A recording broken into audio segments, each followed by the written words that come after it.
To the phones. Marcus in New York, you're live with Stephen A. What's up, Marcus? How are you, man? What's up, Stephen A? I'm a big fan, man. Appreciate I just have a question. Regarding the Jets and the situation over there. What do you think? Why is Saleh so hesitant and he's so scared to switch Zach Wilson out of the QB position? Because I know you know that if they do make a change, there could be a little more success than what we're having over there. Because I'm a Jets fan, and it's been tough. Well, let's be clear about something. A couple of things here, because I'm just looking at the Jets stats right here. I just called it up right in front of you, all right? They're the 30th ranked offense in the National Football League, 31 in yards accumulated. That applies to the same when it comes to their passing yards and their touchdowns as well. They're just horrible. Okay, we're looking at Zach Wilson. The dude doesn't belong. I got serious questions as to whether or not Zach Wilson even belongs in the NFL. So I don't blame you, Marcus, but here's what I would say to you. Saleh showed up on a Michael Kay show on ESPN Radio in New York. I don't know if you heard that a few days ago. And Yeah, Marcus, he basically told. He was like, yo, man, I got to plead the fifth. I mean, that's all you need to know. That's not him. He's letting you know that higher-ups are forcing his hand. They know they shouldn't have drafted Zach Wilson, but you know how these executives are and these team owners. They want to do everything that they can to exhaust themselves to give every opportunity for their selection to succeed. Remember, can I tell you a little story real quick, Marcus? Are you ready for this? Of course. I'm ready. I'm saying, some people called him great. I wouldn't. But before he ever ran for president, Donald Trump was this real estate mogul that showed up on one of my shows, quite frankly, on ESPN2 in 2006. Do you know what he said to me in the green room there, Marcus? It's 2006. What did he say?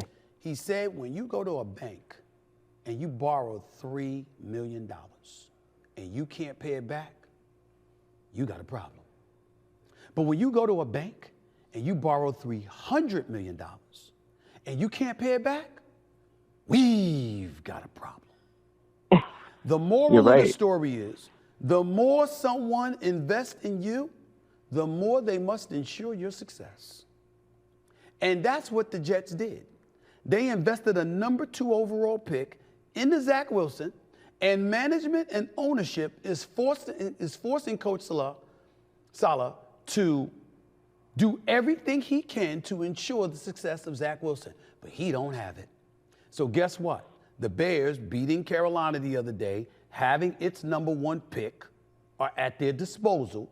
Clearly with Chicago looking to draft a quarterback, the Chicago Bears should trade Justin Fields. Justin Fields should do everything he can in hopes that he will get to New York. Even though Aaron Rodgers is there, look to work under him for a year or so.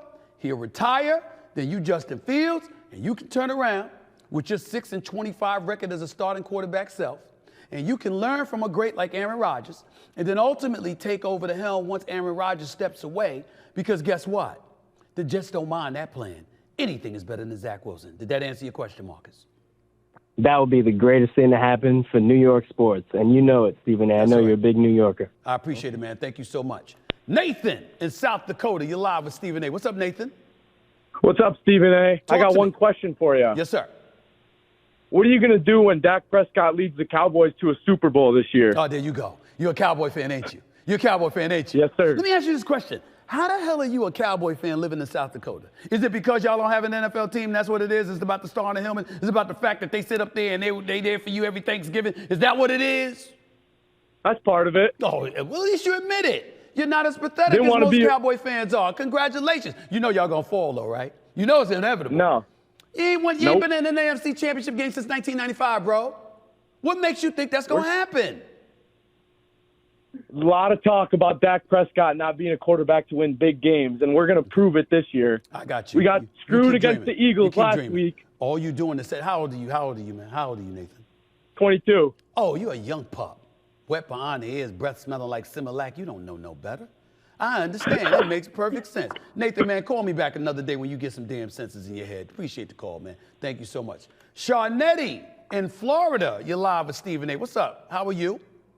I'm good. How are you? How you it's doing? Sharnetta. Sharnetta. I apologize. Let me pronounce that name right because I want to get the lady's name wrong. Sharnetta. How you doing? How's everything? Everything is good. I have one problem with you. A problem with me? Me? Yes. Stephen A. Smith? Me? What did I do? What did I do? I'm a huge fan of Lamar Jackson. Okay, what's the problem? What's the problem with that? And ever since he's been in the league, you've been one of his biggest critics. That's a lie. Sharnetta, that's a lie. And when the he was truth- unanimous league MVP, I was in support of that. When he was looking for his bag and he got his money, I was in support of that. I just said on national television the other day, he's the leading candidate for league MVP on us. How am I against Lamar Jackson? I didn't say you was against him. I say you were his biggest critic. What does that mean? I wasn't against him, but I'm his biggest critic. What are you talking about? Right, because you criticized his game, but you knew they never provided what he needed, but he won instead of what they provided. Sharnetta? He was still a winner. Sharnetta, let me ask you a question. Do you believe in champions? I believe he's a champion. No. I said, do you believe in champions? Of course I do. You do know that he only has one playoff victory in his entire career, do you not? That's okay. That's fine. Okay, but the people that his colleagues don't have a championship either. Right. Only one, and that's Patrick Mahomes. All right, excuse me. But what I'm saying to you, Sharnetta, is that I'll talk about any quarterback like that. If you don't have the chip and you've only got one playoff victory and you doing all of these great things, but come playoff time, you're not what you were in the regular season, I would point that inconsistency out about anybody, Sharnetta.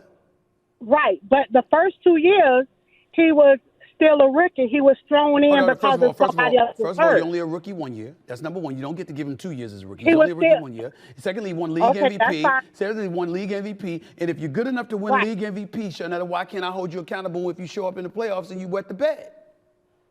Right. However, the last 2 years he was hurt, so he didn't even get a chance to play in the playoffs. Okay. So this year, I want you to just sit back and watch. No, I don't get paid to sit back and watch. I get paid to give commentary too.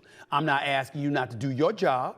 You can't ask me not to do mine. Now be fair. Now I understand that you want me to say what you want me to say. And if I don't say it, you'd rather I not say anything. But I don't get paid to be quiet. I get paid to give you my expert opinion. And I'm telling you right now, Lamar Jackson's got to step up and show come playoff time that he is what we need him to be. But you can call back You anytime. can't tell me that this brother is not a baller. He's great. He's great. He's a bona fide baller. Sharnetta, whether he's running or throwing. Sharnetta, don't make me hang up on you. I don't want to be rude. I'm just telling you that he has to do what he does in a regular season. I just want you to during just the playoffs. give him grace. No, I'm not going to give him evil, but I'm not going to give him grace. I'm going to be objective and call it like I see it. But you can call back into the show anytime. I appreciate you. Thank you. Dominic in Trenton, New Jersey. You're live with Stephen A. What's up, Dominic? Stephen A., how can you not have Kobe in your top five? That's blasphemous right now. Okay. How is he not in the top five? He's got more rings than LeBron. He's a better leader than LeBron. That's just horrible. You sound like one of my producers. I think you're lying about who you are because you sound like one of my producers who bitches and moans about that all the time. But let me say this to you. Kobe Bryant is one of the all-time greats. I love him to death. I miss him every day. He was a friend. But I would tell you this. You're number 2 at the 2 guard spot to Michael Jordan. And you're number 2 as the all-time greatest Laker to Irvin Magic Johnson. So if you're number 2 in 2 spots, and then I've got a champion in Bill Russell that won 11 titles in 13 years, and I got another dude in Kareem Abdul-Jabbar who was the all-time leading scorer until LeBron James eclipsed him last year, who scored over 38,000 points, who was a 19-time All-Star, a 6-time league MVP, and all of this other stuff. I can't ignore the fact that you got Michael Jordan, you got LeBron James, you got Kareem Abdul-Jabbar, you got Irvin Magic Johnson, you got Bill Russell. If you want Kobe in your top 5, who are you taking out of that top 5 that I just gave you? Magic. Kobe's the best Laker of all time. Excuse me. Kobe won first 3 titles with Shaq in his most dominant form. The other 2 titles he won, he deserves a lot of credit for that, okay? Got blitzed by Boston in the 2008 NBA Finals, 39-point loss in that Game 6 closeout. We understand the greatness of Kobe Bryant and what have you, but you're not the orchestrator and the choreographer of Showtime. That was Irvin Magic Johnson. He was tragic Magic. Hold it. Kareem Abdul-Jabbar had one title until he got with Magic. You understand what I'm talking about? I'm not talking about skill. Of course, as a one-on-one player, Magic wasn't Kobe. We get that part. But as a floor general, as a facilitator, as a winner, as a leader, it wasn't Kobe, it was Magic. Do your homework and call me back another time. Last call, let's go with London. You're live with Stephen A. What's up, London? Hey, Stephen A. It's Landon. First Landon, off, I apologize. Go ahead. No, you're good. First off, your book, Straight Shooter, loved it. Thank you.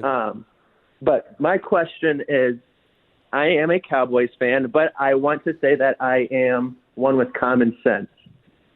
So I just want to know, if Jerry Jones gave you the keys to the Dallas Cowboys, what would be your first moves as a GM and president?